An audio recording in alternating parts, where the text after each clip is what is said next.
কতক্ষণ হাঁটতে হবে রতন সাহেব? এই তো এসে পড়েছি। 10 মিনিট আগেও তো একই কথা বলেছেন। বাসা যদি দূরে হয় একটা রিক্সা নেই। না না, রিক্সা নেওয়ার দরকার নাই। রিক্সা নেওয়ার দরকার নাই? হ্যাঁ। তাহলে কি আমি হেঁটেই যেতে হবে? তাছাড়া আপনাদের এই মফস্বল শহরের রাস্তাঘাটের যে চেহারা, হ্যাঁ। একটা রিক্সা নিন প্লিজ। আরে হেঁটে যেতে সময় লাগবে, বিকালের নামে সন্ধ্যায় গিয়ে পৌঁছাবো। আরে কোণে দেখতে যাচ্ছি না, রাতে কি না খেয়ে ছাড়বে নাকি? ওই হাঁটতে হাঁটতে ওই খিদেটাও একটু চাওয়ার হবে। এত হিসেব করে আপনি শুনেন, মেয়ে দেখতে সুন্দর তো নাকি সেটা আপনার ওই হিসেবের মধ্যেই ফেলেছেন? পরীর মতো মেয়ে, দেখে নেবেন। আচ্ছা, সেটা তো বুঝলাম, দেখে নেব। হ্যাঁ। কিন্তু বাসাটা কত দূরে? ওই যে হলুদ বাড়িটা দেখছেন, হ্যাঁ, ওই পাশেই। ওই যে ওই হলুদ বাড়িটা? হ্যাঁ। ওরে বাবা, এটা তো অনেক দূর, অনেকক্ষণ লাগবে। আরে যেতে যেতে মগরিবের আজান হয়ে যাবে, আসেন। আচ্ছা চল।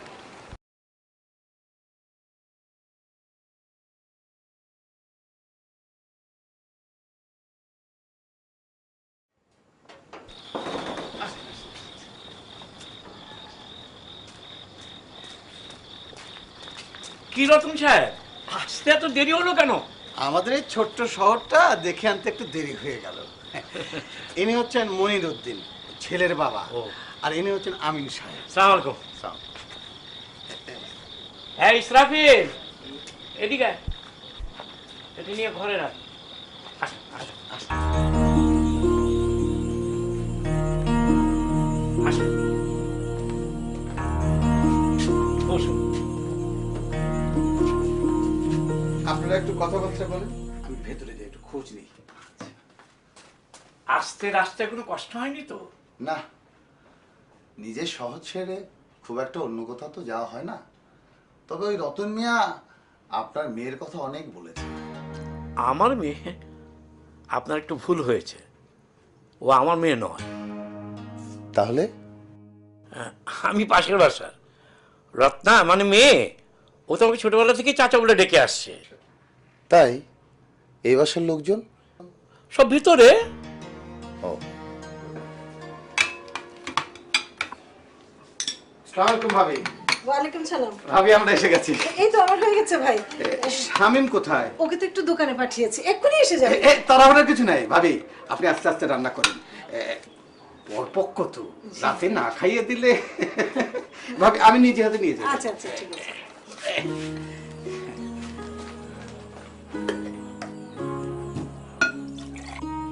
এই মফস্বল শহরে যা হয়, সবাই সবাইকে নিয়ে থাকা। জি। এ হচ্ছে মাহমুদ সাহেবের ছেলে শামীম। তো কি করছো তুমি? পড়াশোনা? 2 বছর আগে বিএ পাশ করেছি, এখন ব্যবসা করছি। সামনের যে বড় ওষুধের দোকানটা দেখলেন, ওটা ওর নিজের। ও, তা ভালো, বেশ। আমি একটু আসছি। হ্যাঁ, তারপর কি যেন বলছিলেন? এই যে, ভাবির নিজের হাতের বানানো। আসছেন। ভাবি রাতের রান্না নিয়ে খুব ব্যস্ত।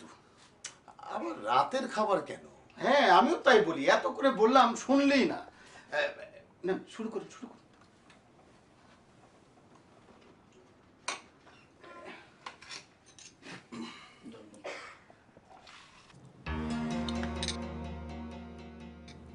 এটা কার ছবি? এটা মেয়ের বাবার ছবি, মাহমুদ সাহেব। কিন্তু ওসব নিয়ে ছবি? মুক্তিযোদ্ধা ছিলেন, বীর মুক্তিযোদ্ধা। পাকিস্তানি বাহিনীর বিরুদ্ধে ডাইরেক্ট যুদ্ধ করেছিলেন। আচ্ছা, ওনাকে দেখছি না কেন? আমি সাহেব, মাহমুদ সাহেবকে একটু ডাক। ওই তো উনি এসে গেছেন। উনি হচ্ছেন মেয়ের বাবা মাহমুদ সাহেব। আর উনি হচ্ছেন মনির উদ্দিন, যে ছেলের কথা বলেছিলাম সেই ছেলের বাবা। শহর থেকে এসেছে। আসসালামু আলাইকুম। ওয়ালাইকুম আসসালাম। ভাই সাহেব, হুইল চেয়ারে আপনার লোয়ার পোর্শন কি প্যারালাইজ? না না, তা না, ভাই তো মুক্তিযোদ্ধা ছিলেন, অনেক যুদ্ধ করেছেন। মুক্তিযুদ্ধের একটা স্বাক্ষর শরীরে রয়ে গেছে। স্বাক্ষর? মানে ওই মুক্তিযুদ্ধের সময় পায়ে একটা গুলি লেগেছিল, তারপর থেকে। কই রতন সাহেব, আপনি তো এই কথাটা আগে আমাকে বলেননি। বলেনি?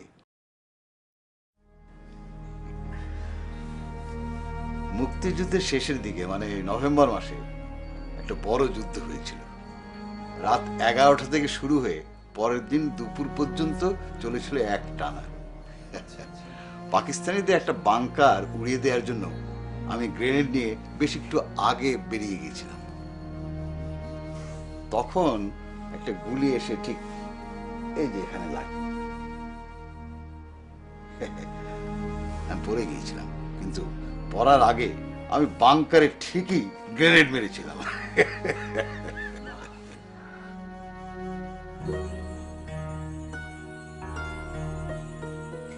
হ্যাঁ হ্যাঁ আসছি, আমি ওকে নিয়ে আসছি। কিরে এইটা কি শাড়ি পরলি? এদিকে কালো। আহা তাড়াতাড়ি পাল্টা, অন্য একটা শাড়ি পর। মা এই শাড়িটা তুই অনেক ভালো লাগছে। হ্যাঁ কি ভালো লাগছে সেটা তো এতদিন ধরে আমি বুঝতে পারছি। আচ্ছা ঠিক আছে চল। মাথায় দেখি তো মোটু কেমন লাগছে? ভালোই লাগছে, তবে একটু হলে ভাইয়া ভালো। মা দেখেছো? আচ্ছা মা, আমি তো কোনো খারাপ কথা বলিনি, তবে যে লোকটি তোকে দেখতে এসেছে তোকে দেখেই বুঝবে তুই বাবা মার খুব আদরের সন্তান। আহা শামিম চল।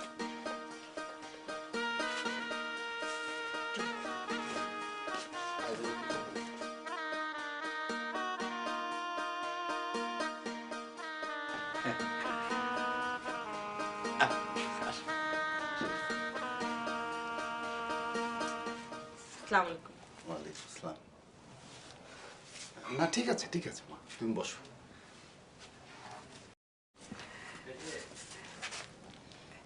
দেখলেন তো কথা বলে। বলবো। নামটাম জিজ্ঞেস করেন। আমাদের রত্নামা এই এলাকার সবচেয়ে সুন্দরী মেয়ে, লক্ষ্মী মেয়ে। কি নাম তোমার মা? জি রত্না। বাহ, বেশ মিষ্টি নাম। কি পড়ছো? বিয়ে পড়ছি, 2 মাস পরে ফাইনাল। আচ্ছা আচ্ছা। খুব ভালো ছাত্রী। রত্নামা আমাদের খুব পরহেজগার। আমাদের এই মফস্বল শহরে এরকম মেয়ে আর পাবেন না। কি বলেন আমিন সাহেব? হ্যাঁ, ও তো আমাদের নিজেদেরই মেয়ে। এখন ওদের যেতে বলি। হ্যাঁ হ্যাঁ, যাও মা, তুমি যাও, ভেতরে যাও।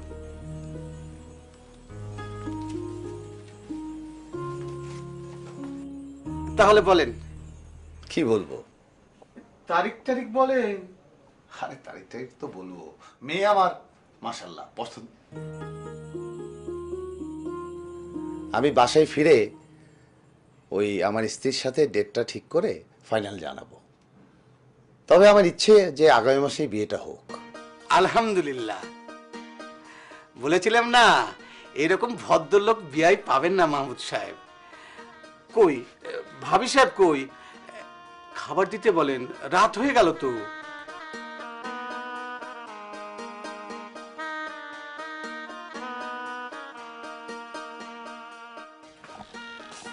তাহলে মোটু তোর বিয়ে হচ্ছে? ভাইয়া দেখ, আমাকে কিন্তু মোটু বলবি না, আমি এত বেশি মোটা না। ঠিক আছে, আমি না হয় না বললাম, কিন্তু যার সাথে বিয়ে হবে সে তো আর বলতে ছাড়বে না। বললে ছেড়ে দেবো না? কেমন লাগছিল তোর? কেমন লাগবে আবার? না মানে তোর বিয়ে হয়ে যাবে, তুই এই বাড়িটা ছেড়ে চলে যাবি। তুই চলে গেলে এই বাড়িটা একদম ফাঁকা হয়ে যাবে। এতগুলো বছর একসাথে। না ঠিক আছে, ঘুম পাচ্ছে, সকালে উঠে আবার দোকানে যেতে হবে, যাই।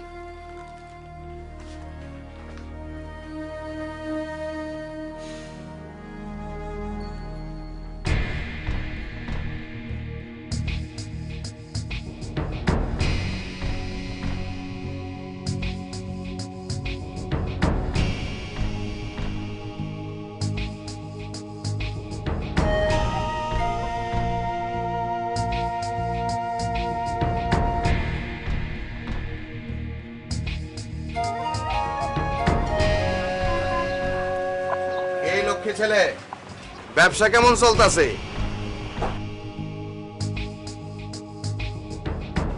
একটু সরে দাঁড়ান, কাস্টমার আসতে। ওই সইরা খারা, কাস্টমার ব্যবসার লোক কি?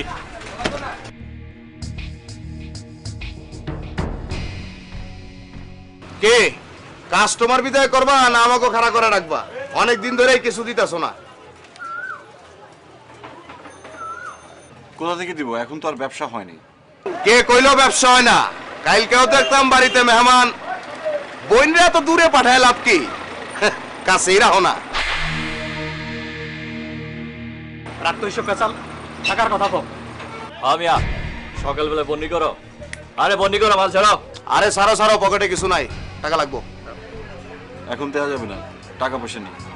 নাই মানে ক্যাশ হাত দাও। আরে হাত দাও না। টাকা পয়সা নাই, আজকের দিনের মধ্যে বেচে আমাকে কিছু টাকা দিতে হবে। টাকা না দিলে কিন্তু খবর আছে। আয় চল।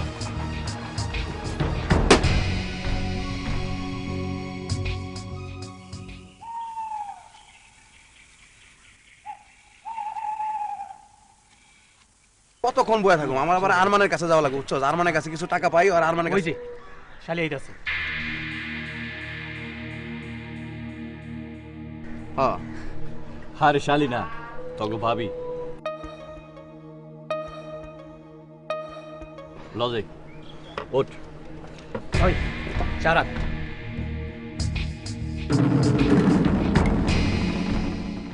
কতক্ষণ ধরে বসে আছি তোমার লিগে, আর তুমি না দেখে চলে যেতেছো। কিরে কবি? হ্যাঁ ওর লেগে 2 ঘন্টা ধরে বই রয়েছি না। হ্যাঁ, দীপু কিন্তু মিশা কথা কয় নাই। পথ ছাড়েন। পথ ছাড়ো? পথ তুললাম কবে? তয় আমি তোমার উপর বলি। সরেন, কোনো রকম অসভ্যতা করবেন না। বিয়ার প্রস্তাবের মধ্যে তুমি অসভ্যতা দেখলা কই? ও, অন্য শহরের মানুষ আইয়া প্রস্তাব দিলে হেডা ভালো না? ঠিক আছে, তাহলে প্রস্তাব সারাই হয়ে যাক। আহা, এভাবে কইস না। রত্নারে আমি ভালোবাসি। রত্না, তুমি আর আমার খাড়া করে রেখো না, রাজি হয়ে যাও। রত্না, দীপুরে তুমি ভুল বুঝো না। দীপু তোমার শরীয়ত মোতাবেক ঘরে তো বাঁচাইতেছে। হ রত্না, খালি তুমি রাজি হয়ে যাও, পুরা গোষ্ঠী তোমার বাড়ি পাঠা দেবে, লগে 2 মণ মিষ্টি। হাও, 2 মণ মিষ্টি। আপনারা কিন্তু অসভ্যতা করছেন। সরেন। ওই মাইয়া, দামকে দেবা না। খালি দীপুর প্রেম আছে তোমার উপরে, নইলে এতদিনে তোমারে আমি। কোনো রত্না, তোমার লগে বিয়ে হইলে আমার হইব, নইলে তোমার বিয়ে হইব। যাও বাড়ি যাও। আই কবি, তোর ভাবিরে সম্মানের সাথে রাস্তা ছেড়ে দে। হ্যাঁ, যাও।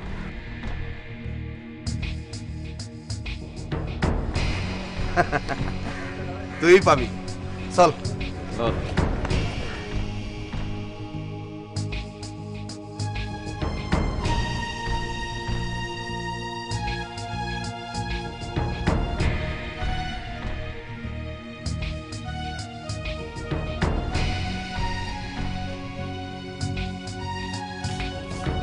আমি আর কলেজেই যাব না। কি হয়েছে? ওরা এত খারাপ, নোংরা নোংরা কথা বলছে। কে বলেছে? ইচ্ছে করছে এখন আমি। কি হয়েছে? কি হয়েছে? কিছু হয়নি। কিছু হয়নি তাহলে ও কাঁদছে কেন? আমাকে বলবে তো। বললাম তো কিছু হয়নি, যাও তো তুমি ঘরে যাও। আরে কি হয়েছে বলবে না? আমাকে লুকোচ্ছ কেন?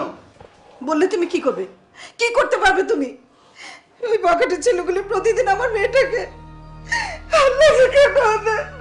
কারা ওরা? আহা, ওদের নাম বলবে তো। আমার মেয়েকে অপমান করে, এত বড় সাহস! জানো না ও কার মেয়ে?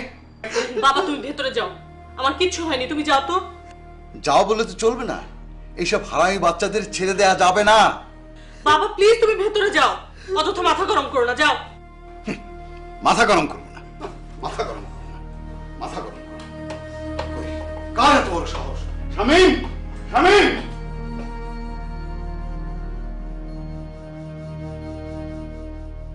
কি বলে? ভয় পাবো কেন? আরে আপনার সামনে বসাই মানুষটি পৃথিবীর সেরা সোলজারদের বিরুদ্ধে যুদ্ধ করেছে। এক হাতে প্রাণ, আর এক হাতে স্টেন নিয়ে আমি পাকিস্তানি সোলজারদের বিরুদ্ধে যুদ্ধ করেছি। একবার একটা কালভার্ট পুরানোর জন্য বৃষ্টির মধ্যে আমি ক্রল করে। কি হলো? আপনি ঘুমোচ্ছেন কেন? রাতে ঘুমাননি? ঘুমিয়েছি, তবে আরেক কাপ চা খাবেন? শামীমের মা, আরেক কাপ চা দিয়ে যাও। হ্যাঁ, যা বলছিলাম, সেবার সেই অপারেশনে আমরা মোট ছিলাম 8 জন। কালভার্টে ডিনামাইট লাগানোর দায়িত্বে ছিলাম আমি এবং রাজীব মিয়া, আর 6 জন আমাদেরকে কভার দিচ্ছিল। আমি বৃষ্টির মধ্যে এরকম ক্রল করে করে বাবা, এই গল্প তুমি আমিন চাচাকে অনেকবার শুনিয়েছো। শুনিয়েছি। আমিন চাচার এই গল্প মুখস্থ। শোন, এটা গল্প না, এটা বাস্তব সত্য। মুক্তিযুদ্ধের কোনো গল্প হয় না, জীবন থেকে নেয়া। কি বলেন আমিন সাহেব? আপনি ঠিকই বলেছেন বাবা স্বামী, তুমি তো দোকান বন্ধ করেই এসছো। জি চাচা। ধুম চলেছে বেচা কেনা, যাচাই করে নাও পিরিতের বাজার ভালো না পিরিতের বাজার। ও রতন চাচা, এদিকে আসো। আমার ডাকছো কেন বাবা? সালাম দেবো বলে। কবির, সালাম দে। আসসালামু আলাইকুম চাচা। ওয়ালাইকুম আসসালাম। কই যাইতেছে? মাহমুদ সাহেবের বাড়ি। শুনলাম মাহমুদ মিয়ার গোলগাল মাইয়াটার বিয়া ঠিক করতেছেন। কি করব বাবা, লোকজন দায়িত্ব দেয়। মানুষের দায়িত্ব দেয়, উনি দায়িত্ব নেয়। এই তোরা ওনার কিছু দায়িত্ব দে না। দিমু? হ্যাঁ দে। চাচা, নিজের এলাকার মাইয়া অন্য শহরে পাঠানোর দরকার কি? ঘরের মাইয়া ঘরে রাইখা দেন না। তোমাকে কথা কিছু বুঝলাম না রে বাবা। চাচা, দীপু আপনাকে রত্নারে প্রেম করে, আপনি তাকে বিয়ার ব্যবস্থা করেন। কার সাথে বললা? ওর সাথে? পরে খারাপের কি দেখলেন? পাত্র হিসেবে এক নম্বর। হ্যাঁ দীপু, চাচার কাছে আসো। এই দেখ। এই যে দেখেন চাচা, এক নাম্বার। মানুষ মেয়ে বিয়ে দেয় ভালো ছেলে দিকে, ওর রেকর্ড তো। হ্যাঁ চাচা যান, ওর রেকর্ড আগে খারাপ আছে, এখন সব পরিষ্কার করে ফেলাইছে, একেবারে সাফা। দীপু দেখাও। এই দেন তো। দেখছেন তো চাচা, একেবারে পরিষ্কার সাফা। আমার কাজ আছে বাবা, আমি যাই। যাইবেন? ঠিক আছে, তার আগে শেষ কথা। চাচা, আমার জীবনের একটাই স্বপ্ন, রত্নার স্বামী হওয়া। যান, আরেকবার সালাম। আসসালামু আলাইকুম। ধুম চলেছে বেচা কেনা, যাচাই করে নাও পিরিতের বাজার ভালো না পিরিতের বাজার ভালো না।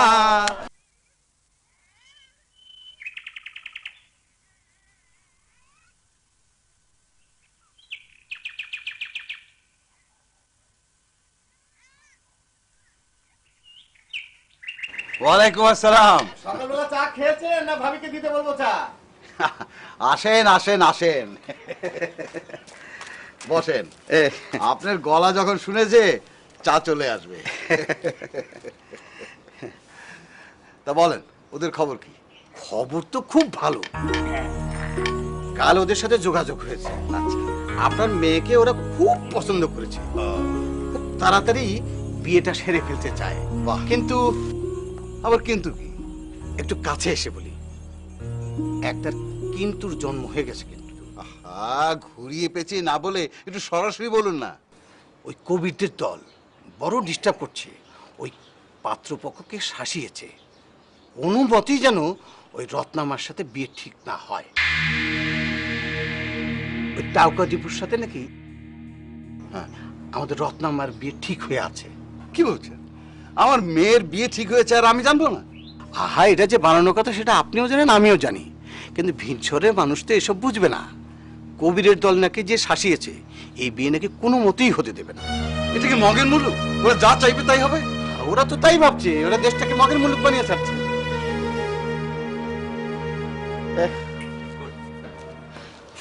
ইচ্ছে করে ওগুলোকে কুপিয়ে। বাবার মতো কথা বলিস না তো, কত কিছু মানিয়ে যে আমাকে চলতে হয়। কত চেষ্টা করে বিয়েটা পাকা হলো, এখন যদি এটাও। স্বামী, থানায় একটু জানিয়ে রাখবি। মা, থানা পুলিশ করে কোনো লাভ নেই। থানা পুলিশ যদি ওরা ভয় পেত তাহলে এমন করতো না। আমার মাথায় কিচ্ছু আসছে না, কিন্তু যে করে হোক রত্নার বিয়েটা তো দিতে হবে। বিয়ে দেব দেব করে হচ্ছে হবে, বয়সটা তো পেরিয়ে যাচ্ছে, এত কষ্ট করে, আর এই সুর আর পালগুলোর জন্য বিয়েটা ভেঙে যাচ্ছে। আমি বুঝতে পারছি না, তুমি ওদের ভয় পাচ্ছ কেন? কারা ওরা? কি পরিচয়? বাবা, আহা, ওদের ভয় পাবার কি আছে? দুনিয়ার সবচেয়ে বড় শক্তির বিরুদ্ধে লড়াই করেছে। বাবা তুমি একটু বুঝতে চেষ্টা করো। কি বুঝতে চেষ্টা করবো? বাবা, বাবা আমি আসছি। আমার সন্তান, আমার ছেলে ভয় পাবে, এটা এটা কোনো কথা হলো? 20,000 টাকা লাগবে। অবশ্যই। 3 জনে কক্সবাজার ঘুরতে গেলে 20,000 টাকা লাগবে। কম লেবি না। 20,000 টাকা ছাড়া তো কেমনে যাবো? হয় টাকা আনছস? আরে এত কম টাকা কি হইব? তোরা না কিছু বেশি করে টাকা দিবি 3 জন মানুষ। ভাই দিব তো, আমি তো সবসময় দিছি। আজকে একটু কি আছে? আজকে এতটুকু তো হইব না তো, আরো বেশি টাকা লাগবে। এত কম টাকা দিলে চলবো কেমনে? এই তোরা কি এলাকায় থাকতে চাস নাকি চারটি পাট্টি গোল করে তোকে বাইরে পাঠাই দেবো? শুনলাম বোনের নাকি বিয়ে দিতেছস, বিয়ে দেওয়ার পারমিশন নিছস? আমাকে জিজ্ঞাসিলি? এলাকায় যা করবি পারমিশন লয়ে করবি, ঠিক আছে? ভাইয়া আজকে এটাই রাখ। শামিম, শামিম, কারা ওরা? হ্যাঁ, কারা? আরে ওদেরকে ছেড়ে দিবি না? না না, কোনো আপোষ করবি না। ওই শুয়োরের বাচ্চাদের সব ধরে ফেল, মার। আমার গালাগালি করে কে রে? এই এই ভিতরে কথা কই। বুড়ারে চুপ করতে কও। এই তোর বাপের কিন্তু গলা টিপা দি মাইলে একদম ভিতরে। আয় থাম তো কো। এই দেখছস তুমি চান্দি গুলা কইরা। ওদেরকে ছেড়ে দিবি না? না না, কোনো আপোষ করবি না। ওই শুয়োরের বাচ্চাদের সব ধরে ফেল, মার। বাবা তুই চুপ কর। কেন চুপ কর? ওদের আমি ভয় পাই? শান্ত হ। কেন শান্ত হব? কি পেয়েছো ওরা? এই ইট পা ইট পা ইট পা ইট। তোর হালাল করে। বাস বুড়া এখনো। ওই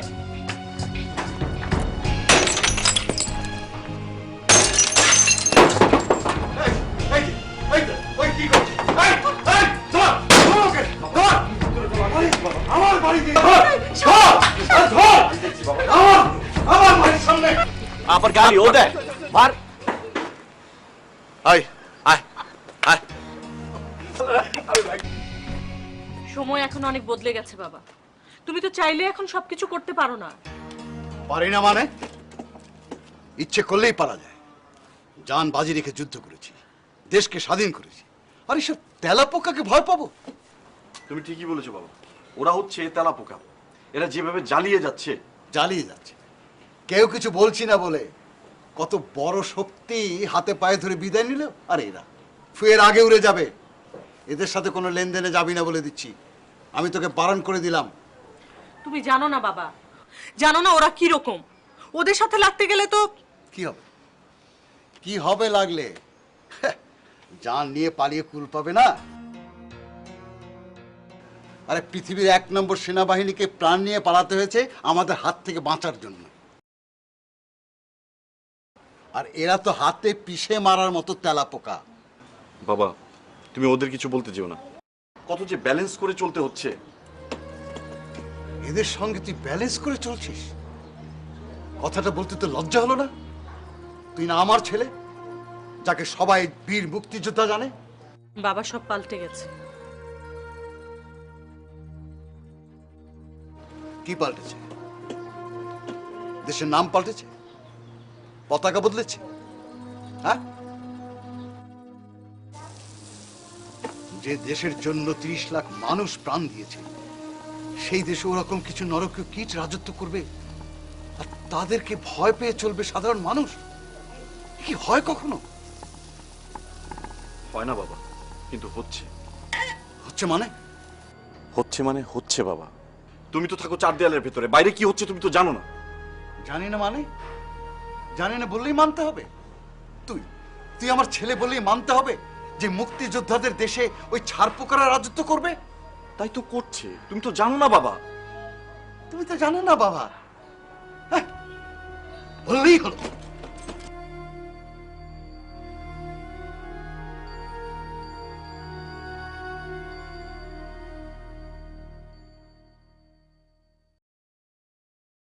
কেন তুমি ওদের সাথে তর্ক করতে যাও?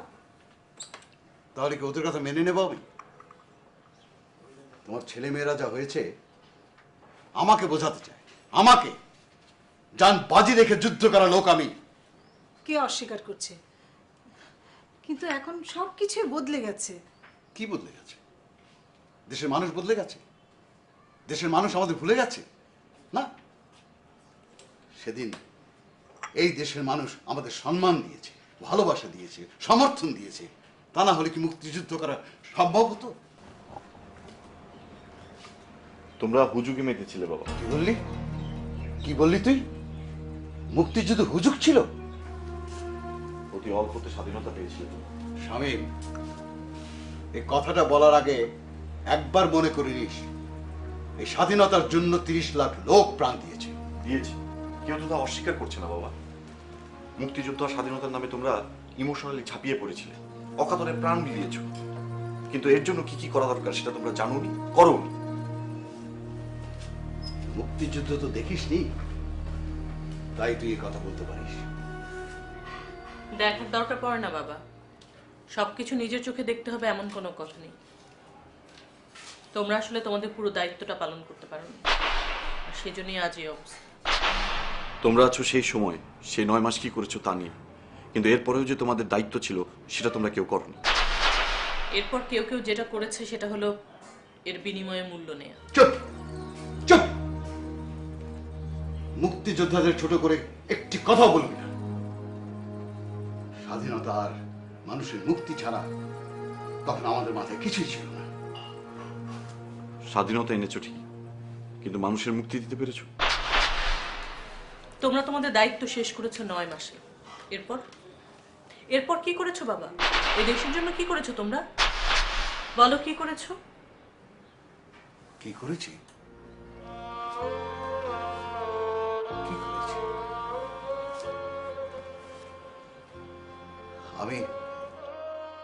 আমি তো হ্যাঁ, তোমার অবস্থা না হয় এরকম, কিন্তু তোমার সতীর্থ, তোমার সহযোদ্ধারা, তারা কি করেছে বাবা?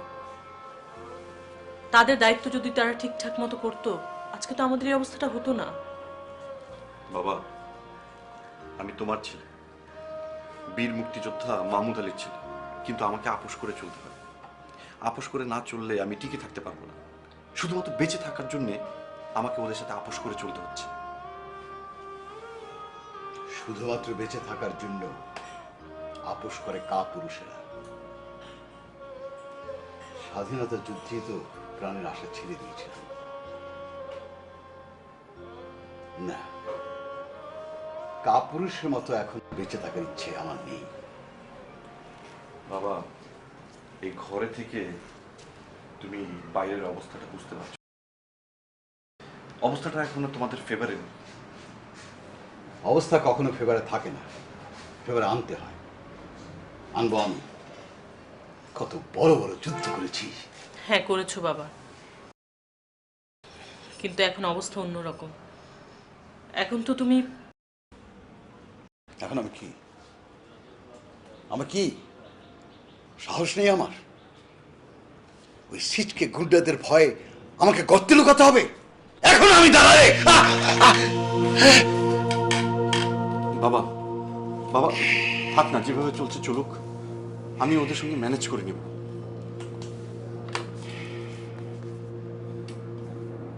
ওদের সাথে ম্যানেজ করে আমার মেয়ের বিয়ে দিতে হবে। ওদের সাথে ম্যানেজ করে আমার ছেলের ব্যবসা চালাতে হবে। বীর মুক্তিযোদ্ধা মাহমুদ আলীকে নিজের স্বাধীন করা দেশে এসব দেখে যেতে হবে। না রে বাবা, না রে বাবা, আমি এভাবে বেঁচে থাকতে পারবো না। এ আমি মানতে পারবো না। এছাড়া তো কোনো উপায় নেই বাবা। তুমি মাথা গরম করো না, আমাদেরকে নিয়ে তুমি কোনো চিন্তা করো না।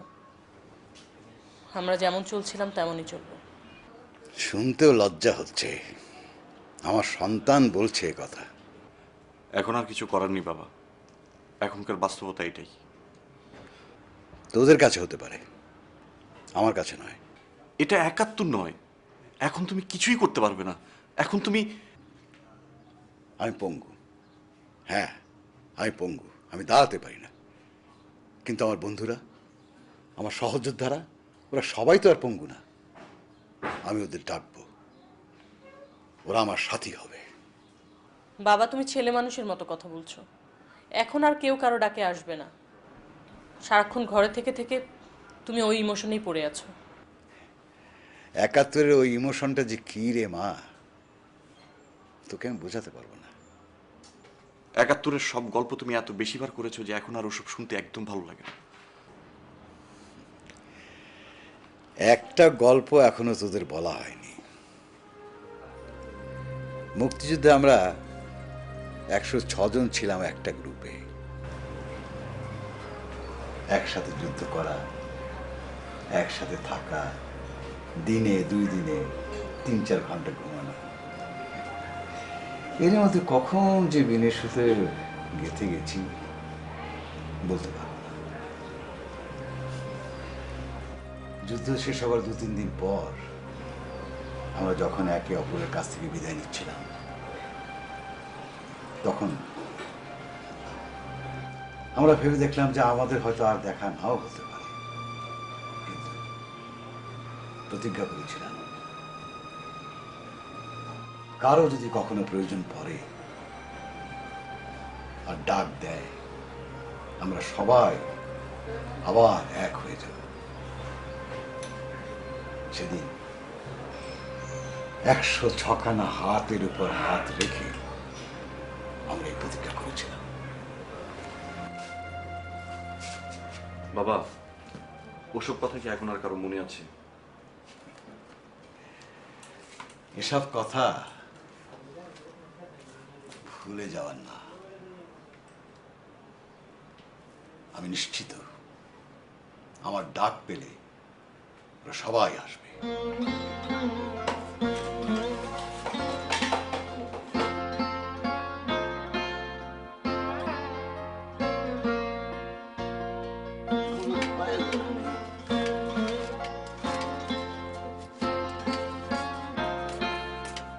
কি করছো? একটা ডায়েরি আর মুক্তিযুদ্ধের একটা ডায়েরি এখানে রেখেছিলাম, এটা কি এখন তুমি খুঁজে পাবে? কিন্তু ওটা তো খুঁজে পাওয়া দরকার। ওটা এখানেই তো রেখেছিলাম, ওর মধ্যে আমার সহযোদ্ধাদের সবার নাম ঠিকানা লেখা আছে। আমিও তো দেখেছিলাম, এখন কি আর এটা খুঁজে পাবা? কিন্তু খুঁজে তো আমাকে পেতেই হবে। আমার সব সহযোদ্ধাদের নাম ঠিকানা আছে, আমার ওদের খুব প্রয়োজন। দেখো না একটু। এটা নাকি? হ্যাঁ হ্যাঁ, এই যে এটাই, ইয়েস। এই যে এদের মধ্যে আমাদের সেই সবার নাম ঠিকানা আছে। এইবার আমি সবার কাছে চিঠি পাঠাবো, চিঠি লিখবো।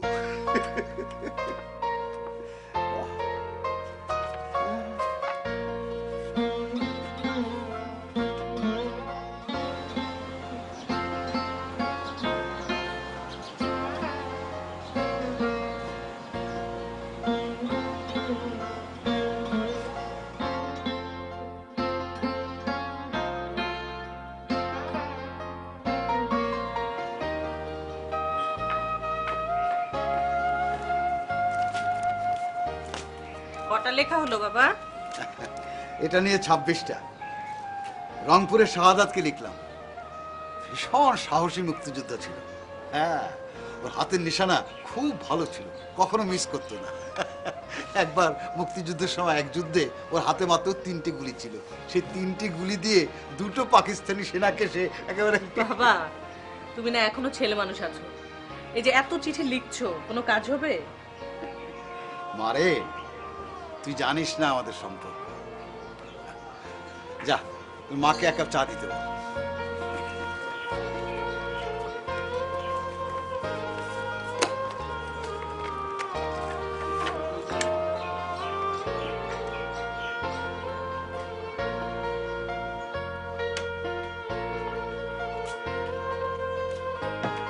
চা। আর কত লিখবে? এই তো বগুড়ার মহেজউদ্দিনকে লিখছি। তোর মনে নেই ওই যে মহেশ ভাইয়ের গল্প করেছিলাম, মুক্তিযুদ্ধের সময় যার মেয়ে সন্তান হয়েছিল?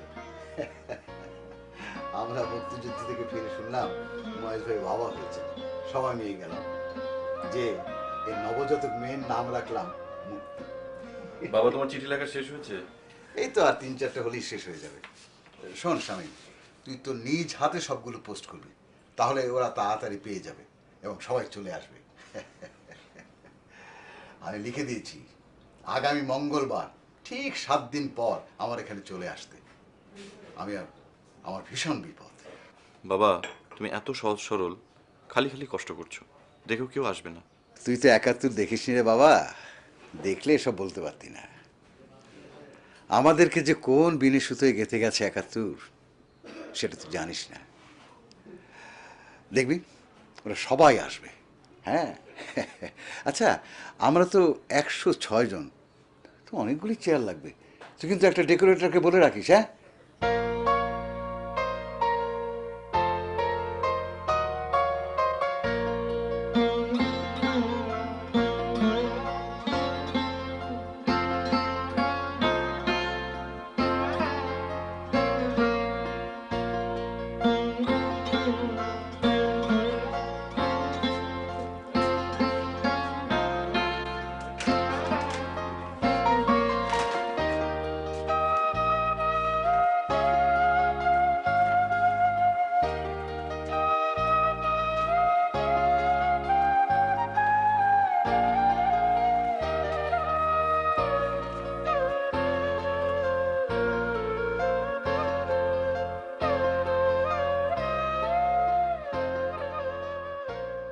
কিরে এত কম চেয়ার কেন? আগে তো ওরা আসুক, আসলে আরো ম্যানেজ করা যাবে। আসলে মানে ওরা সবাই আসবে। যা যা যা, আরো চেয়ার নিয়ে আয়, যা। বাবা, হ্যাঁ, তুমি তো নাস্তা করনি, মা তোমাকে ডাকছে, চলো। একদিন নাস্তা না করলে কিছু হবে না। আচ্ছা তুমি যাও তো, নাস্তা করে আসো, যদি কেউ আসে আমরা বসাবো। যদি কেউ আসে মানে? হ্যাঁ, ওরা সবাই আসবে। আচ্ছা ঠিক আছে, আসবে। তুমি নাস্তা করে আসো তো, 11টার বেশি বাজে। শামীম, ওদের নাস্তা টাস্তার ব্যবস্থা করেছিস তো? জি বাবা, হোটেলে বলা আছে, ওরা এলেই বলা মাত্র দিয়ে যাবে। তোর মাকে বলতে সাহস পাইনি, ওর হাতের রান্না হলে খুব ভালো হতো। চলো তো, 5 মিনিটের মধ্যে নাস্তা সেরে এসো। আহা, আচ্ছা তোরা আমার যাবার জন্য ব্যস্ত হচ্ছিস কেন? হ্যাঁ, ওরা এসে যদি আমাকে না দেখে তাহলে তাহলে কি কি বলবে বলতো? কিছুই বলবে না, চলো।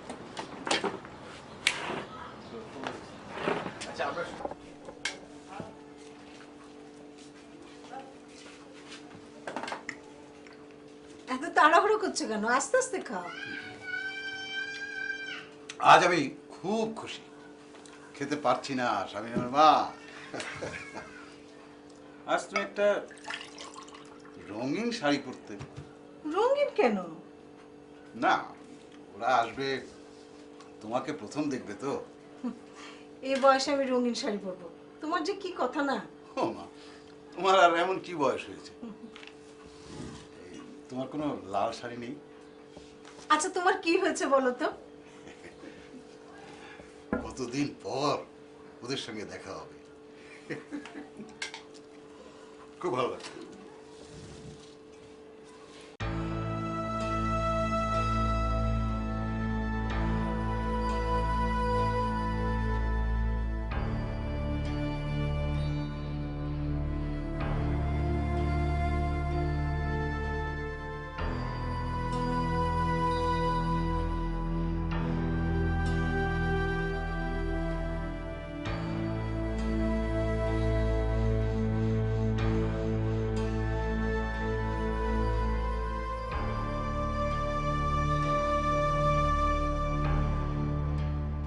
কোথায় আছিস? আমার দোকান এখনো খোলা হয়নি বাবা। আজ দোকান খোলার দরকার নেই।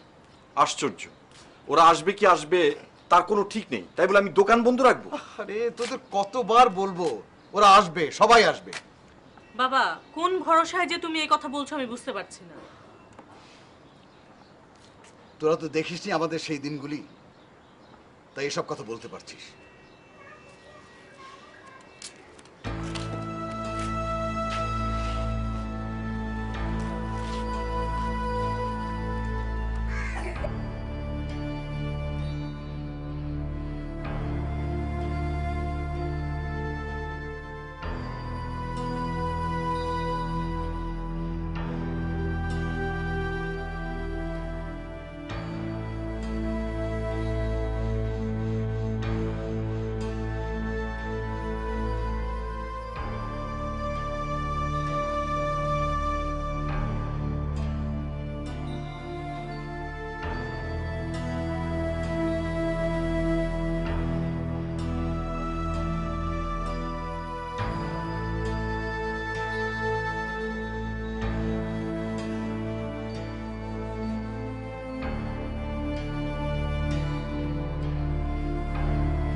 কই বাবা, তোমার বন্ধুরা তো এখনো এলো না। বুঝতে পারছি না এখনো এসে পৌঁছলো না কেন। আসবে না বাবা, খালি খালি তুমি আশায় থাকছো। আসবে, হয়তো রাস্তায় কোনো কারণে দেরি হচ্ছে। বাবা তুমি নিজেকে নিজে সান্ত্বনা দিচ্ছ। এটা সান্ত্বনা দেওয়ার কি আছে? ওরা আসবে, না এসে পারে না। এখনো তো কাউকে দেখা যাচ্ছে না। সময় তো শেষ হয়ে যায়নি, ওরা আসবে।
বাবা, তোমার সময় পার হয়ে গেছে। বলেছিলাম না কেউ আসবে না, দেখেছো কেউ আসেনি। কেন এলো না? ওদের সবারই তো আসার কথা ছিল, কেন এলো না?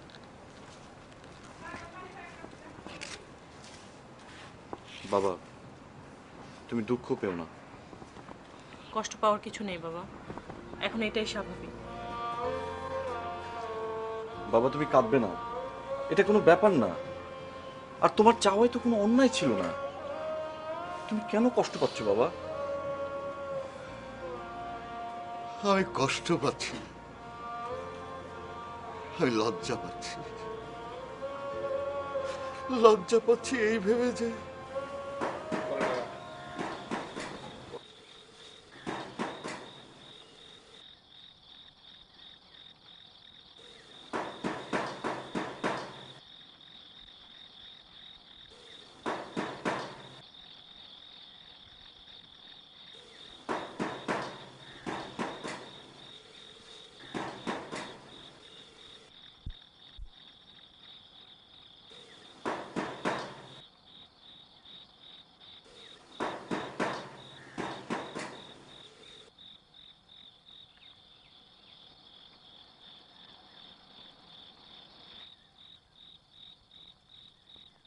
আসসালামু আলাইকুম।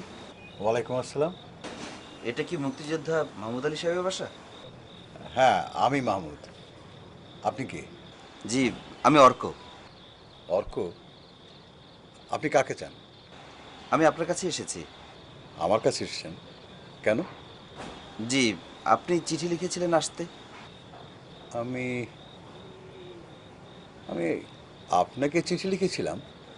দিনাজপুরের আফসার উদ্দিনকে আপনি চিঠি লিখে আসতে বলেছিলেন। আমি ওনার ছেলে। আরে আসো আসো আসো, ভিতরে আসো।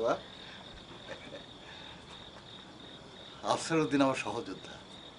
কই কই আফসারউদ্দিন আসছে? জি না, উনি অসুস্থ, তাই আসতে পারেনি, আমাকে পাঠিয়েছেন। আফসারউদ্দিন অসুস্থ, আসতে পারেন? জি, সেজন্যই তো আমাকে পাঠালেন। আপনার নাকি ভীষণ প্রয়োজন। তোমাকে দিয়ে কি হবে? আমাকে দিয়ে কি হবে? কেন হবে না? হবে। বাবা সবসময় বলেন, আমরা দেশ স্বাধীন করে দিয়েছি, তোমরা তা রক্ষা করবে। এটাই তো নিয়ম। এক প্রজন্ম দেশ স্বাধীন করে দেয়, আরেক প্রজন্ম তা রক্ষা করে, গড়ে।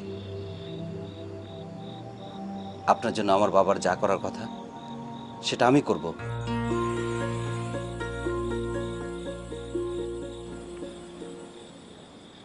আমরা করব। তুমি করবে?